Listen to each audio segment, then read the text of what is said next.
Olá, acompanhe com a gente o Jornal Panorama. Aqui você fica sabendo das atividades do Parlamento Capixaba. No destaque de hoje você vai ver: a audiência pública discute as condições do sistema prisional no Estado. Projeto de lei determina prazo para concessionárias fazerem reparos nas ruas após serviços de manutenção. Reforma da Previdência. Veja argumentos a favor e contra as mudanças propostas.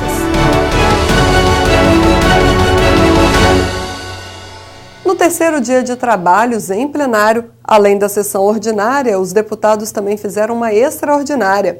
A repórter Gabriela Zorzal traz os detalhes para a gente. Gabriela? Começou a tramitar na casa, a partir da leitura em plenário, projeto de lei de autoria do deputado Carlos Von.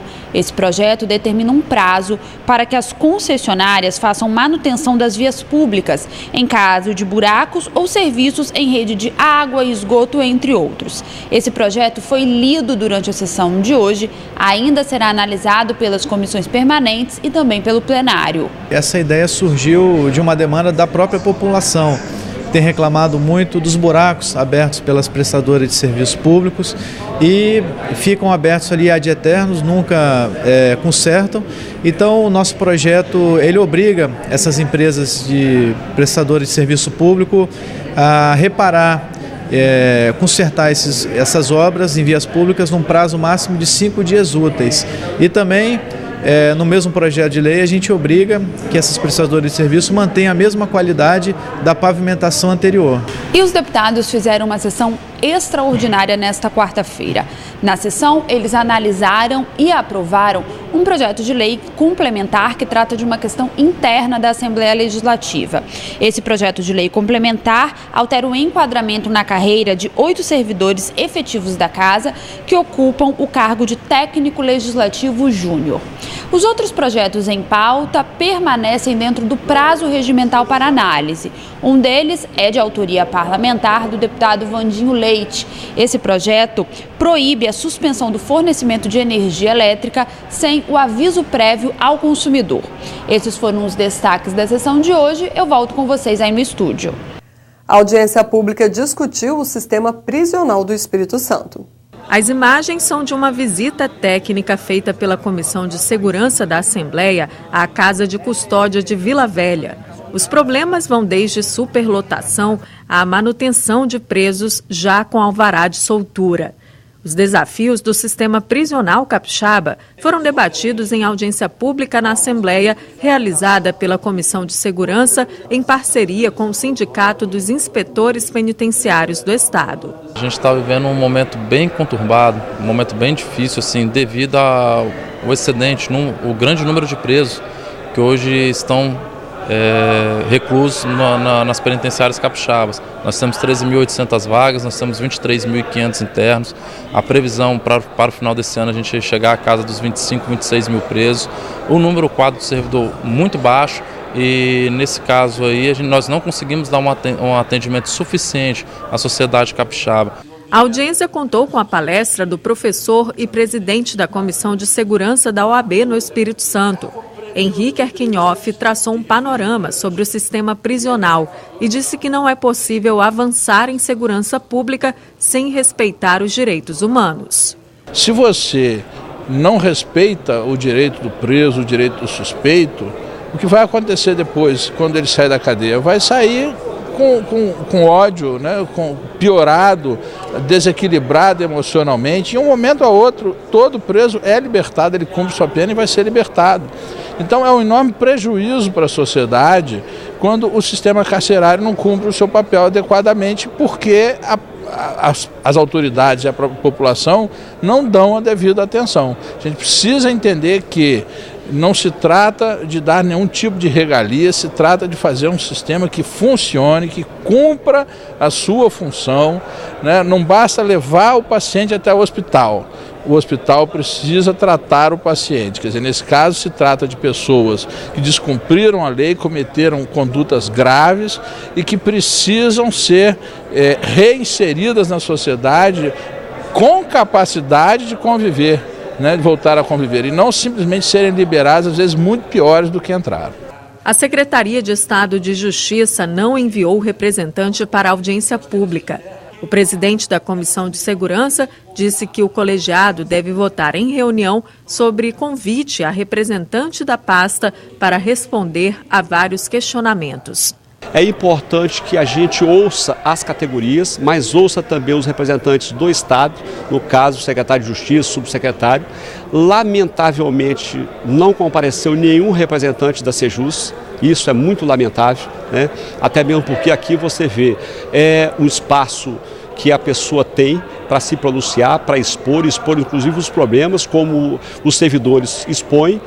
A Secretaria também teria essa oportunidade. Nós vamos repassar isso aos nossos pares da Comissão, né, de Segurança e, obviamente, vai ser deliberado se vai ser convidado, se serão convidadas essas autoridades ou se serão convocadas.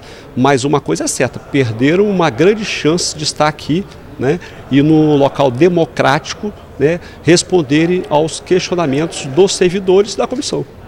A reforma da Previdência encaminhada ao Congresso Nacional para votação é um assunto polêmico e que ainda vai ficar um bom tempo na agenda nacional.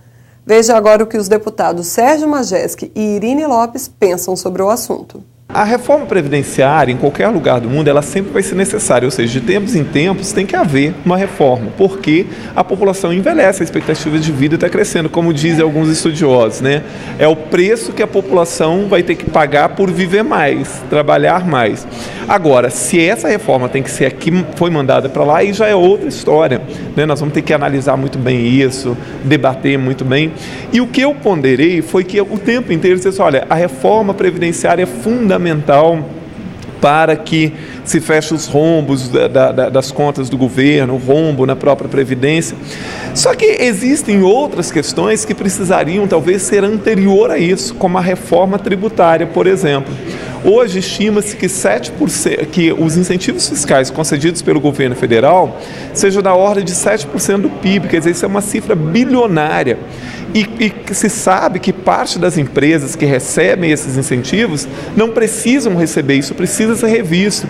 Esses refis que o governo faz de tempo em tempos, né, dando perdão aos sonegadores, isso precisa ser revisto também. Os gastos exorbitantes que se tem, por exemplo, como a questão da saúde, né, do Congresso Nacional, precisa ser revisto. Então, eu acho que antes da Previdência, que vai penalizar de qualquer forma uma parte dos trabalhadores, tinha que se fazer essas reformas, essas revisões, para depois mexer na Previdência. Eu sou contrária à reforma da Previdência porque não acredito que esse tipo de reforma proposta possa resolver o problema dos trabalhadores e das trabalhadoras.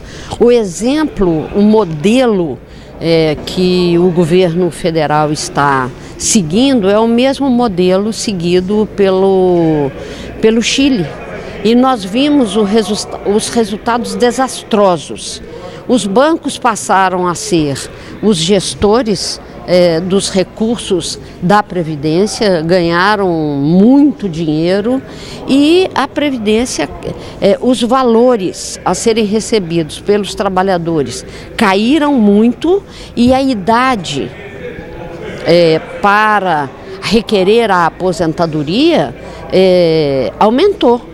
Então a pessoa já está velha, cansada e os recursos que ela recebe são insuficientes para a manutenção das suas necessidades cotidianas, como morar, transporte, alimentação, especialmente medicação, porque as pessoas com mais idade, elas já começam a ter necessidade de uso de medicações contínuas que não são fornecidas pelo Estado. O que está acontecendo no Chile? Uma onda de suicídios de pessoas com mais de 65 anos.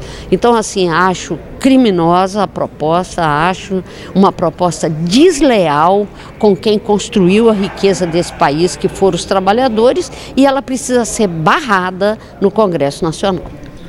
Os capixabas têm acompanhado o desenrolar do caso de um surto de diarreia em uma creche particular de Vila Velha. Uma criança de 2 anos faleceu. O deputado Hudson Leal, que também é médico, comentou o triste episódio e reivindicou uma forma mais rápida de se obter diagnósticos. Eu sou médico, a minha análise é que isso foi uma fatalidade. Então é uma bactéria, Escherichia coli, é comum habitualmente passa como uma diarreia, uma gastroenterite. Mas nesse caso, existem várias subdivisões da Escherichia coli. E essa aí que lesou o rim e as hemácias, no caso causando hemólise e anemia, é a forma mais grave, é uma forma muito grave. Então, o meu alerta hoje na minha fala foi que habitualmente se faz uma cultura. Isso é de muito tempo que vem, faz uma cultura para você ver o germe que está crescendo. E atualmente, assim, a tecnologia ela avança muito rápido. Existe um teste por biologia molecular, vamos falar assim, entre aspas, teste rápido, do jeito que há teste rápido para HIV, para dengue, existe esse teste rápido. Não tem muitos estados do país, salvo engano, São Paulo é o único estado que alguns locais têm, você pode fazer isso. Com esse teste você pode descobrir 22 patógenos, 3 bactérias, 4 parasitas e 5 vírus. Habitualmente são vírus que causam essa diarreia comum em criança. Então, assim, é uma ferramenta a mais que, assim, a gente pede o LACEN para ver com carinho essas novas tecnologias para a gente evitar. Porque, no caso, se foi uma bactéria que liberou toxina, o tratamento é diferente. Você não usa antibiótico. Então, assim, a gente conversando com um especialista, com esse diagnóstico, você faz o teste rápido. Se tiver entre esses 22, que são os mais comuns, você poderia ter um diagnóstico rápido, já fazer uma barreira epidemiológica e você evitar a propagação da doença. E o Jornal Panorama de hoje vai ficando por aqui. Mais informações sobre as atividades do Legislativo você encontra em nossas mídias sociais. Obrigada pela companhia e continue com a gente aqui na TV Assembleia, seu canal cidadão.